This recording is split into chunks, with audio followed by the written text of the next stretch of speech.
ہاں جی، ہلدی کا استعمال اپنے سالن کا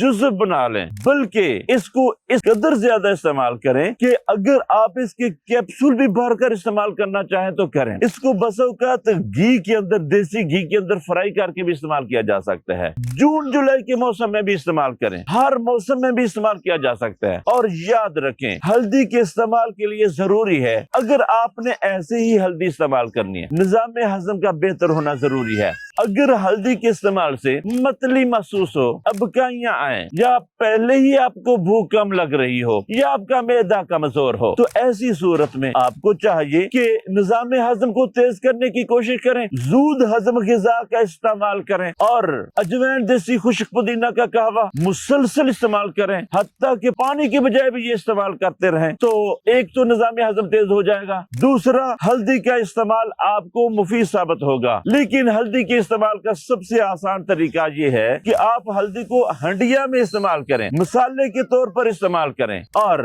اگر آپ کا نظام ہضم درست ہے تو ہلدی کا ایک زبردست استعمال یہ بھی ہے کہ تیز گرم دودھ کے اندر ہلدی ½ ٹی اسپون کی مقدار میں ڈال لیں، دیسی گھی یا زیتون کا تیل یا روغن بادام، کوئی بھی چیز آپ کو میسر ہو، وہ بھی ½ ٹی اسپون کی مقدار یا کم از کم ٹی اسپون کی مقدار استعمال کریں، ٹی اسپون یا کم از کم ½ ٹی اسپون کی مقدار استعمال کریں، تو اس سے بھی انشاءاللہ العزیز آپ کے بہت سارے مسائل حل ہو سکتے ہیں۔